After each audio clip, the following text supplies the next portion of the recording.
With the gun control debate exploding across the country, one Kentucky sheriff sending a strong message to the feds.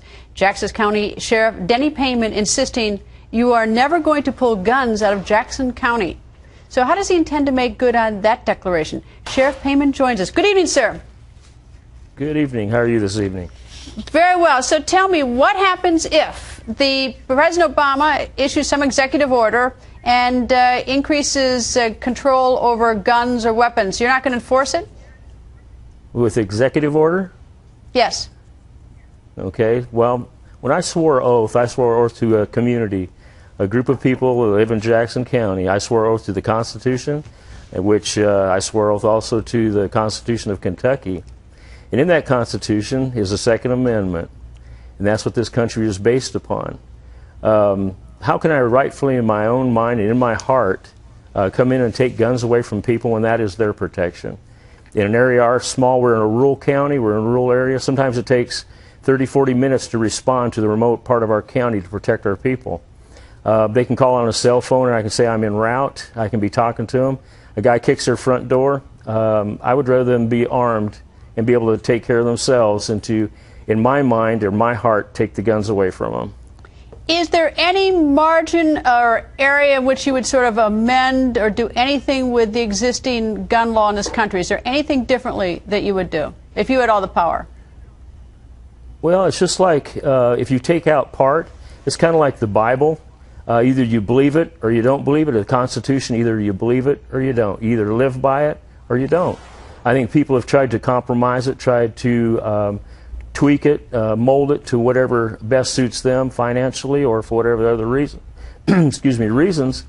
But it's still the Constitution. It's still what we are founded on.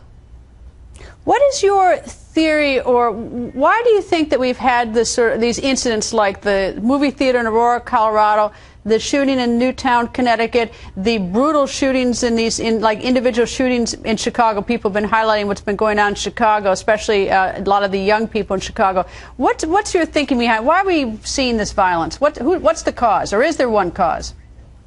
Well, there's a lot of different causes. If you could look at each of the people that are doing it, you go back to they're talking the movies, the games, desensitizing the children to where they're actually growing up with the way a lot of them that do it don't even realize they're doing what they're doing because they've been doing it every day on a game. But I had a chance to talk to a journalist, and this journalist, after he interviewed me, I had an opportunity to talk and interview him. And he said, I asked him, I said, so you get a phone call, and you answer the phone, it's your wife, and she's panicked. You can hear gunfire in the background. You can hear children screaming, and she's saying, honey, I just called to tell you goodbye because they're coming down the hallway. These guys are shooting, and they're coming to my room next. And so I asked this guy, I said, I'll ask him, I said, so what would you rather have, a cell phone in her hand or a firearm? I think by arming the people, and he answered, a firearm. If the people in the theater, if there had been somebody in there or several people in there with a firearm, how many people would have got shot? In the school, how many people would have got shot? So if you were president, if you had all the authority you could, what would you do to sort of put the lid on some of these incidents so that they didn't happen? What's your solution? Well, I think it still goes back to, and I know with the Second Amendment, the way it was designed, was to protect the people also from the government.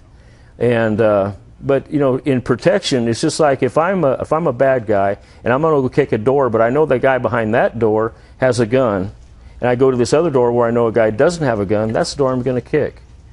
You're still going to have instances, you're still going to have violence. You're not going to be able to curb that, but the innocent people are going to be able to protect themselves.